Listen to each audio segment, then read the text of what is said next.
हरियाणा की हर अपडेट के लिए बेल आइकन दबाएं और सब्सक्राइब करें STV हरियाणा न्यूज।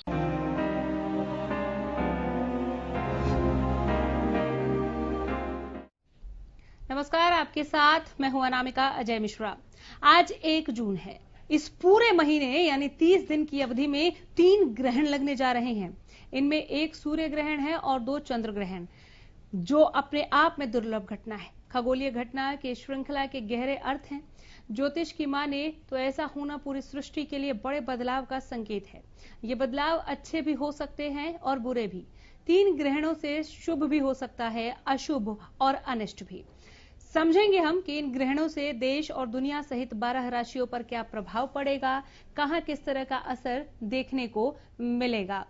तो इन तीनों ग्रहणों के लिए थोड़ा सा हम आपको यहां पर ये ब्रीफ कर दें कि 30 दिन में 3 ग्रहण लगने जा रहे हैं, जो 5 जून से 5 जुलाई तक होगा। तो जुलाई का भी 5 दिन इसमें समाहित है, जो कि 5 जून से शुरू हो रहा है, इसलिए इसे 1 महीना भूमिका में बताया गया। हमारे साथ इन तीनों ग्रहणों के असर को बताने के लिए आचार्य सुनील वशिष्ठ यहाँ हरियाणा न्यूज के स्टूडियो में हमारे साथ मौजूद हैं। आचार्य सुनील वशिष्ठ जी, बहुत स्वागत है आपका। नमस्कार। नमस्कार। नमस्कार सर। 3 ग्रहण एक साथ, दशकों बाद, अगर मैं गलत नहीं हूं तो इस तरह के संयोग बने हैं। जी, निश्चित रूप से ग्रहण अपने आप में एक खगोलीय घटना है, परंतु इसका मानव जीवन पर बहुत ज्यादा इफेक्ट है। इस इफेक्ट को समझने के लिए सबसे पहले तो ये समझा जाए कि ग्रह किसे कहा जाता है और ग्रहण किसे कहा जाता है। ग्रह का मतलब ही है ग्राह्य करने की शक्ति, अर्थात किसी को पकड़ लेने की शक्ति। ग्रह हमारे जीवन में हमारे ऊपर सबसे ज्यादा इंपैक्ट क्रिएट करने में इसलिए कामयाब होते हैं क्योंकि ये हमें पकड़ करके रखते हैं। पकड़ने का तात्पर्य, ग्राह्य कर लेने का मतलब ये है कि आपको उसने कस के पकड़ रखा है, अर्थात आपके जीवन पर ग्रह का बहुत ज्यादा इफेक्ट है। ग्रहण के समय क्या होता है? ग्रहण के समय में ऐसी मान्यता है, हमारे जो बहुत मेन इंपॉर्टेंट 2 मुख्य ग्रह है, सूर्य ग्रह एवं चंद्रमा ग्रह हैं, और सूर्य को जब राहु पकड़ लेता है तो उसे ग्रहण कहा जाता है। जब सूर्य को राहु पकड़ता है तो सूर्य ग्रहण कहलाता है, और चंद्रमा को राहु पकड़ता है तो चंद्र ग्रहण कहलाता है। वैसे तो देखा जाए तो खगोल के अंदर, खगोल शास्त्र के अनुसार राहु कोई ग्रह नहीं, बल्कि आपके नॉर्दर्न साइड में वो एक कटान बिंदु है, अर्थात एक छाया ग्रह है। छाया ग्रस लेती है, अर्थात पृथ्वी पर उनकी केवल छाया दिखाई दे रही है। उस समय कुछ समय के लिए अंधकार छा जाता है। जैसे सूर्य ग्रहण को इस समय को लीजिए, सूर्य ग्रहण का समय सुबह जब होता है और उस समय जब ग्रहण लगता है तो पृथ्वी पर ऐसा दिखाई देता है कि कुछ समय के लिए सूर्य छिप गए हैं। सूर्य का प्रकाश पृथ्वीवासियों तक नहीं पहुंच पाता है, और इसको शास्त्रों के अनुसार बहुत अच्छा नहीं माना जाता, खास करके मानव जीवन के लिए। दूसरी बात, वैसे तो ग्रहण हमारे जीवन का एक अभिन्न अंग है, क्योंकि मनुष्य जब इस संसार में आता है तो एक साथ 3 ग्रहण के साथ आता है। शरीर के ग्रहण के साथ, मन के ग्रहण के साथ और आत्मा के ग्रहण के कारण। ग्रहण का मतलब यह, आप किसी के गुलाम हो जाते हैं, आप किसी के बंधन में आ जाते हैं। जैसा सामने वाला आपसे चाहता है वो वैसा ही करवाता है, इसी का मतलब ग्रहण है। यानी कि शरीर के ग्रहण किसे कहा जाता है? शरीर का ग्रहण भूख और प्यास है। इंसान भूख और प्यास का गुलाम है। जब हम इस संसार में आते हैं तो हम इन 2 चीजों के गुलाम हो जाते हैं। शरीर को ये 2 चीजें निहायत रूप से चाहिए ही चाहिए।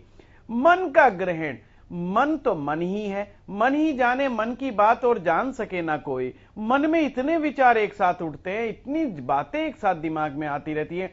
सबका मन चलायमान है, चलता ही रहना चाहिए, मन का स्वभाव है ऐसा चलना। परंतु कभी कभी हमारा मन किसी के साथ अटैच्ड हो जाता है, और जब हम मन से किसी के साथ अटैच्ड हो जाते हैं, एक प्रकार से हम उसके गुलाम हो जाते हैं। चाहे वो मामला प्रेम संबंध का हो, चाहे सजीव चीज से अटैचमेंट हो या निर्जीव चीज से अटैचमेंट हो, परंतु इस संसार में आए हो तो अटैच तो होना पड़ेगा। माँ बाप से हो जाए, भाई बहनों से हो जाए, मित्रों से हो जाए, कोई भी कार्य क्षेत्र पर काम करने वाले लोगों से आप अटैच हो जाएं, आपको वो जैसे उंगलियों पे नचाएंगे, नाचना पड़ेगा। ये अटैचमेंट ही हमारा मन का ग्रहण है। और फिर सबसे ऊपर आत्मा का ग्रहण, जिसका नाम ही सूर्य ग्रहण है, क्योंकि सूर्य हमारी आत्मा है। सूर्य हमारी ही इंसानों की आत्मा ही नहीं, ये पूरे ब्रह्मांड की आत्मा है। इसे जगत आत्मा भी कहा गया है सूर्य को। और ये सूर्य ग्रहण की जो घटना 21 जून को जो हो रही है, ये विशेष रूप से एक ऐसी ग्रहण की घटना है जो अपने आप में दिव्य भी मानी जा सकती है, क्योंकि ये चूड़ामणि ग्रहण कहलाएगा। इस बार जो ये आ रहा है 21 जून को, याद रखिएगा। मुख्य रूप से तो अगर देखा जाए मंडेन एस्ट्रोलॉजी के अनुसार ये ग्रहण की जो घटनाएं होती हैं जी, ये अच्छी नहीं मानी जाती कई मायनों में। कई मायने का तात्पर्य है भूकंप के लिए, बरसात के लिए, मौसम परिवर्तन के लिए, जलवायु परिवर्तन के लिए, प्रकृति के अंदर अनबैलेंस के लिए शुभ नहीं माना जाता। साथ में राजनीतिक उथल पुथल, बड़े नेताओं के लिए, क्योंकि ग्रहण तो ग्रहण है, उनकी आत्मा को भी ग्रहण लग जाता है। और जो मेन व्यक्ति होता है, जो देश को चलाने वाला होता है, जो देश का प्रधानमंत्री कहलाता है, उसकी भी आत्मा पे ग्रहण लग जाता है। डिसीजन मेकिंग गलत हो सकती है। एक एक करके इस पर आ जाएंगे। पहले हम प्राकृतिक आपदा पर बात कर लेते हैं। आचार्य सुनील वशिष्ठ जी, किस तरह के प्राकृतिक आपदा इस काल में, चूंकि एक साथ 30 दिनों के भीतर 3 ग्रहण लगने जा रहे हैं, तो झेलने पड़ सकते हैं? आपने भूकंप और तमाम इन चीजों का जिक्र किया। 2 चंद्र ग्रहण और 1 सूर्य ग्रहण, या 1 चंद्र ग्रहण 2 सूर्य ग्रहण लगेंगे? थोड़ा उसे भी डिफाइन कीजिए। इस समय 2 चंद्र ग्रहण और 1 सूर्य ग्रहण लगेगा। हाँ। 5 जून को पहला चंद्र ग्रहण है, 21 जून को सूर्य ग्रहण है, और 5 जुलाई को फिर से चंद्र ग्रहण लगेगा। आपको देखें तो सही मायने में ये खगोलीय घटना है, पर ऐसी मान्यता है, ये कोई भविष्यवाणी नहीं कि जरूरी है कि भूकंप आए या जलवायु में कुछ संभावनाएं लेकिन बढ़ जाती हैं। केवल संभावनाएं हैं। हाँ। जो संभावनाएं ऐसे में बढ़ सकती हैं, और मनुष्य के जीवन पे तो इसका इम्पैक्ट अपने आप में बहुत ज्यादा पड़ता है। इसलिए अध्यात्म के क्षेत्र में इन्हें विशेष महत्वपूर्ण घटना माना गया है। और मनुष्य के लिए आज्ञा है कि ये वो समय है, ये वो काल है जिस समय मनुष्य को परमेश्वर को याद करना चाहिए। ये ध्यान का बहुत ही अति उत्तम समय है। ये दान, पुण्य, स्नान और विशेष करके शुभ तीर्थ स्थानों पर जाकर के यात्रा करने का, वहां की शुभ नदियों पर स्नान करने का और गरीबों को दान करने का बहुत ही अति उत्तम काल कहा गया है। या ये कहे कि ये साधना के लिए बहुत ही उत्तम मुहूर्त माने जाते हैं। जो लोग साधना करते हैं, साधना रत रहते हैं और साधना में जो सिद्धि प्राप्त करना चाहते हैं, कोई मंत्र जाप कर रहे हैं काफी लंबे समय से और उन्हें सफलता प्राप्त नहीं हो रही, तो ग्रहण काल उनके लिए बहुत ही अति उत्तम काल माना गया है। परंतु वैसे संसारिक दृष्टिकोण से, जलवायु के दृष्टिकोण से, मौसम के परिवर्तन और मानव परिवर्तन के लिए इसे कोई विशेष शुभ घटना नहीं माना जाता। तो कुल मिलाकर आचार्य जी हम ये कह सकते हैं कि ये किसी के लिए शुभ, किसी के लिए अशुभ हो सकते हैं, लेकिन चूंकि आप यहाँ पर बैठे हैं तो हम इसका फायदा जरूर उठाना चाहेंगे। यहाँ पर कईयों को टोका जाता है, खासकर गर्भवती महिलाओं को भी ग्रहण नहीं देखना है, ग्रहण देखना ना देखना, कौन सा ग्रहण देख लिया तो शुभ होगा या फिर अशुभ होगा, थोड़ा इस पर भी हमारे दर्शकों का आप मार्गदर्शन करें। एक सिंपल सा मैं कंसेप्ट समझाऊंगा, ऐसा क्यों है और क्यों हमारे यहाँ पर पाठ पूजा को सबसे ज्यादा प्रेफरेंस दिया जाता है। सर। सुखी आदमी सुख बांटता है, दुखी आदमी दुख बांटता है। जब सूर्य, जो इस पूरी ब्रह्मांड का आत्मा ही नहीं, सौर मंडल का राजा है, जब राजा कैद में आ जाता है, यानी कि किसी के बंधन में आ जाता है, और कोई भी व्यक्ति, इस संसार का कोई भी व्यक्ति जब बंधन में होता है, परतंत्र होता है, तो दुखी अवस्था को प्राप्त हो जाता है। तो जब सूर्य ग्रहण लगता है या चंद्र ग्रहण लगता है, तो चंद्र ग्रहण के समय चंद्रमा को कष्ट होता है, सूर्य ग्रहण के समय सूर्य को कष्ट होता है। और कष्टदायक जो ग्रह होते हैं, ज्योतिष के अनुसार जो ग्रह दुखी अवस्था में हैं, वो केवल इस संसार को दुख देना जानते हैं, अर्थात दुख बांटते हैं। उस समय जो रश्मियां इस धरती लोक तक पहुंचती है, सूर्य ग्रहण में सूर्य की रश्मियां चंद्र ग्रहण में चंद्र की रश्मियां जब धरती लोक पर पहुंचती हैं तो उन्हें बहुत अच्छा नहीं माना जाता, उन्हें शुभ नहीं माना जाता। उन रश्मियों से बचना चाहिए और बचने के लिए कहा जाता है गर्भवती महिलाओं को विशेष करके बाहर नहीं निकलना चाहिए, क्योंकि गर्भ में पल रहे शिशु पर उन रश्मियों का दुष्प्रभाव हो सकता है। ये भी केवल एक संभावना है कि ये हो सकता है, क्योंकि उन रश्मियों से बचना चाहिए। सूर्य ग्रहण को नंगी आंखों से नहीं देखना चाहिए, वो भी एक अपने आप में साइंटिफिक रीजन है, क्योंकि आंखों पर दुष्प्रभाव पड़ सकता है। छोटे बच्चे और बूढ़ों को बहुत ज्यादा विशेष रूप से इसमें पार्टिसिपेट नहीं करना चाहिए, क्योंकि उनका शरीर इतना मजबूत नहीं होता कि उन रश्मियों को सहन कर पाए। और जो बाकी बच्चे लोग हैं उन्हें साधना में जाने का निर्देश देते हैं। साधना के समय व्यक्ति की इम्यूनिटी बढ़ जाती है। मंत्र जाप के समय शरीर की जो क्रियाएं हैं, अंदर की क्रियाएं हैं, वो इतनी शक्ति पैदा करती है। मंत्रों की आणविक शक्ति शरीर को बहुत अंदर से मजबूत बना देती है, जिसके कारण वो इस चीज को बड़े आसानी से झेल जाते हैं, समझ जाते हैं। और वैसे भी एक चीज माना जाता है, सूर्य हमारा जब पिता के समान होता है, इसलिए ज्योतिष में सूर्य को पिता भी कहा गया है। जब पिता को कष्ट हो रहा हो तो संतान का दायित्व बनता है कि वो अपने पिता को छुड़ाने के लिए परमेश्वर से प्रार्थना करें। इसलिए उस समय परमेश्वर से हम सभी मानव लोग प्रार्थना करते हैं कि ये हमारे जो पिता हैं, ये जो जगत की आत्मा है, ये किसी तरीके से इस संताप से मुक्ति प्राप्त कर लें।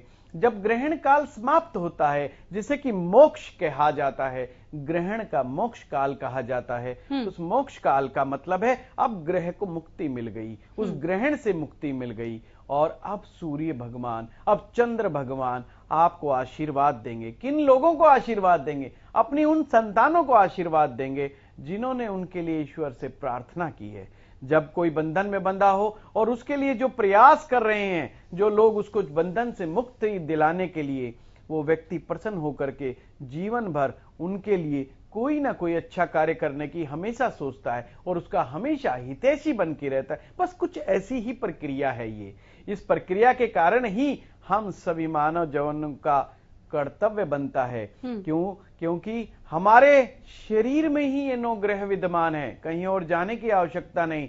सूर्य जो आपकी आत्मा है, आत्मा जो हमारी यहां पर वास करती है, हमारी भ्रुकुटी में वास करती है, जब इसको ग्रहण लगेगा तो सारी डिसीजन पावर हिल जाएगी।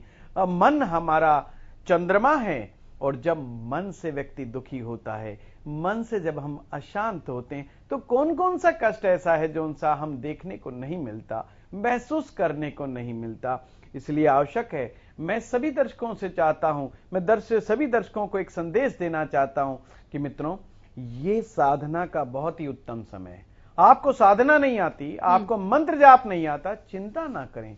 किसी भी प्रकार का आप हनुमान चालीसा का पाठ करें, दुर्गा चालीसा का पाठ करें, जिस भी देवी देवता को मानते हैं उनका पाठ करें। किसी को गुरु धारण किया तो गुरु मंत्र का जपने के लिए अति उत्तम समय। वैसे भी ज्योतिष के अनुसार जो टक्कर, जो गुरु का आशीर्वाद राहु से मुक्ति दिलाता है, वो और किसी अन्य ग्रह में बलाबल नहीं उसके मुकाबले का। तो इसलिए गुरु मंत्र का जाप भी कर सकते हैं। चलो मान लिया कि मंत्र जाप नहीं आते, मान लिया पूजा पद्धतियां नहीं आती, मान लिया कि संकल्प लेना नहीं आता, कोई बात नहीं। मौन रहें उस समय, बिल्कुल शांत बैठें, स्वाध्याय करें, कोई अच्छी पुस्तक पढ़ें, कोई ग्रंथ पढ़ें, कोई ईश्वरीय ग्रंथ पढ़ें, अति उत्तम रहेगा। अन्यथा तो मौन तो आपके पास ऐसा अनूठा हथियार है जिसकी पालना प्रत्येक मनुष्य कर सकता है, बिना खाए बिना पिए, और कुछ समय के लिए व्हाट्सएप और फेसबुक से थोड़ा मुक्ति पाएं। क्योंकि अगर आपके हाथ में ये सोशल मीडिया आपके हाथ में होगी तो आपका मौन पूर्ण नहीं होगा। मनसा वाचा कर्मणा, 3 चीजें हैं, मन से, वचन से और कर्म से। तीनों तरह से मौन में जाने से आपको मौन की पूर्णता होती है और मौन में अद्भुत शक्ति है। आपकी शरीर की समस्त शक्ति इकट्ठी होने लगती है और ग्रहण के समय वो जो ऊर्जा देती है वो अद्भुत है। और अगर आप कर्म कांड को जानते हैं, कर्म कांड के जानकार हैं, तो हवन यज्ञ करना ना भूलें। हवन यज्ञ नहीं कर सकते तो स्नान तो कर सकते हैं। स्नान ग्रहण आरंभ के समय भी करना चाहिए और जब ग्रहण से मुक्ति होती है, जब ग्रह को मुक्ति प्राप्त होती है, उस समय के बाद भी आपको स्नान करना चाहिए। और स्नान करने के बाद प्रसन्नतावश गरीबों को दान करना ना भूलें। यथाशक्ति यथा संभव, कभी भी शक्ति का अतिक्रमण ना करें, परंतु जो भी सामर्थ्य प्रभु ने आपको दिया है, परमेश्वर ने जो आपको सामर्थ्य दिया है, उस सामर्थ्य का जरूर सदुपयोग करें और ये आप कार्य करना कदापि ना भूलें। देखिए, ये घटनाएं नेगेटिव भी हो सकती हैं, पर पॉजिटिव करने की ताकत केवल मनुष्य में है, क्योंकि मनुष्य ही एक ऐसा प्राणी है, ईश्वर की देन है, जो पशु से थोड़ा अलग है। किस मामले में अलग है? वो है बुद्धि के मामले में।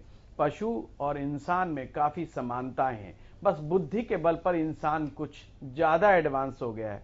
हम उसी बुद्धि का प्रयोग करके इस नेगेटिव समय को भी पॉजिटिविटी में कन्वर्ट कर सकते हैं। अपनी साधनाओं से, अपनी ऊर्जाओं को इकट्ठा करके, दान पुण्य के कार्य से और पुण्य कार्य करके हम इस कार्य को, इस नेगेटिव घटना को भी हम पॉजिटिविटी में कन्वर्ट कर सकते हैं। पूरे साल भर की ऊर्जा को इकट्ठा करने का समय है ये आपके लिए। इसको कभी भी गंवाना नहीं। काल के भाल पर अपना नाम जरूर अंकित कराएं।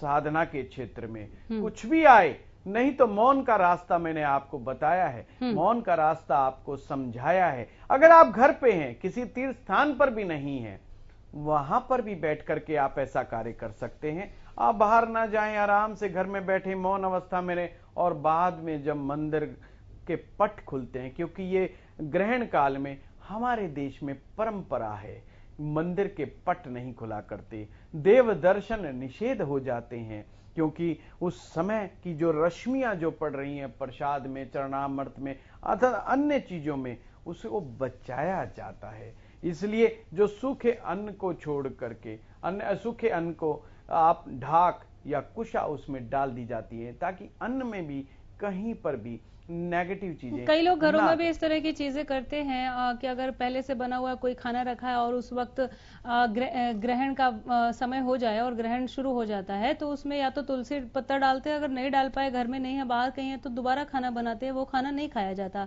ऐसी भी कोई मान्यता? बहुत ही साइंटिफिक रीजन बताऊंगा इसका मैं। हाँ। हमारे शरीर में 70% जल है। हाँ। उतना ही जल इस ब्रह्मांड में भी 70% ही है।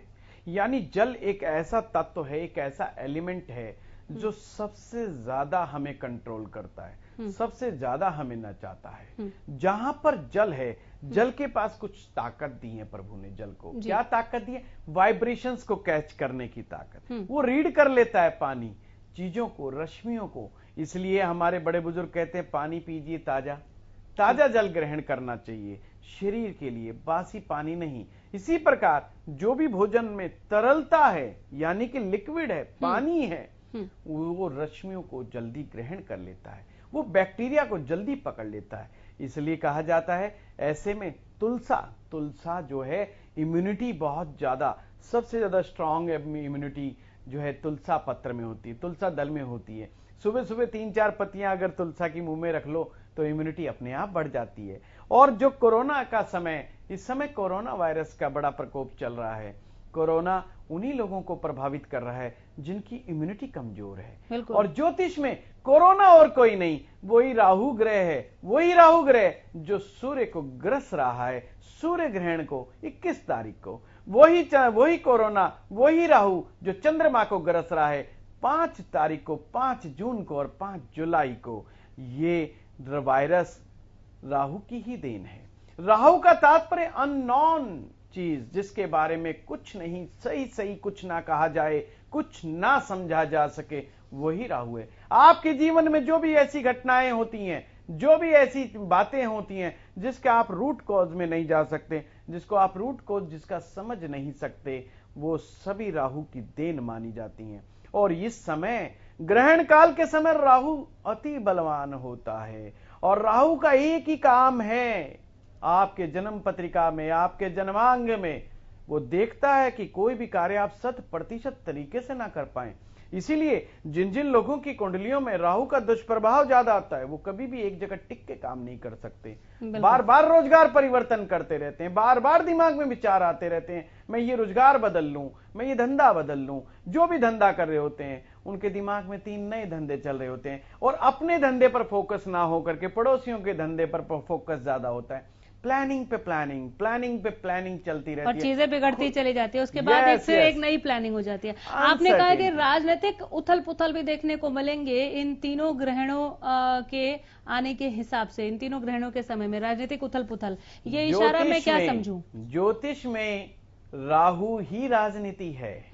राहु आज की राजनीति, कलयुग की राजनीति राहु है। हाँ। नेता लोग राहु हैं और राहु तो ग्रस लेता है आत्मा को, आपके मन को। इस समय जो देश को चलाने वाले नेता हैं उनके लिए भी ये समय अनुकूल नहीं है, क्योंकि उस समय लिए गए डिसीजन गलत साबित हो सकते हैं। ये बुद्धि पर हमारे असर करता है। राहु सबसे ज्यादा हमारी बुद्धि पर असर करता है, इसीलिए तो गलत फैसलों का कारक है। जीवन में जो भी आपसे गलत फैसले हुए हैं वो कहीं ना कहीं उसमें राहु का योगदान है। और गलत फैसले कब होते हैं? 2 ही जगह गलत फैसले होते हैं।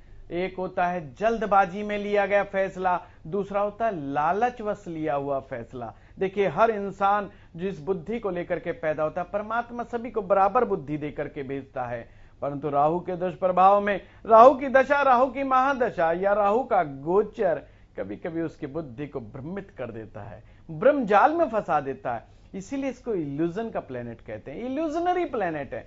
ऐसा ना हो कि नेताओं के आंखों के सामने इल्यूजन का पर्दा आ जाए और वो कोई गलत फैसला ले बैठे, क्योंकि ये समय युद्ध की प्रवृत्तियों को बढ़ाने वाला माना जाता है। ईगो, अहम की भावना पैदा कर देता है, एक दूसरे को नष्ट कर देने का आमदा कर देता है। तो ये समय उचित नहीं है। कोई भी महत्वपूर्ण फैसला मैं आपके चैनल के माध्यम से सभी राजनीतिज्ञ लोगों को, और जो कि विशेष करके देश को चलाने वाले राजनेता लोग हैं, बेशक वो किसी भी पार्टी से संबंध रखते हो, कि पार्टी का संबंध किसी विशेष से ग्रह से ना हो करके बल्कि नेता का संबंध राहु के साथ बन जाता है। तो ऐसे में उन्हें इन ग्रहण काल के समय कोई विशेष रूप से बड़ा फैसला नहीं लेना चाहिए। शांति बना के रखें, ज्यादा अच्छा है कि गुरु की शरण में जाए। गुरु कौन? गुरु ज्योतिष में वही गुरु जो बृहस्पति कहलाते हैं, वही गुरु जो 12 भाव में से 11 भाव पर अपना असर दिखाते हैं, अर्थात सबसे ताकतवर, सबसे शक्तिशाली जाना चाहिए शुक्र के प्रभाव में, जो कि 3 गुना ज्यादा शुभदायी हैं। गुरु सर्वथा शुभदायी हैं, यही लोक के लिए भी और परलोक के लिए भी। गुरु के द्वारा दिए गए फैसले हमें संसार के अंदर भी नैतिकता के मूल्य का पाठ पढ़ाने वाले होते हैं, और इस संसार से विदा लेने के बाद आगे की जो गति प्रदान करने वाले, उनके लिए भी वो ऐसे फैसले लेते हैं।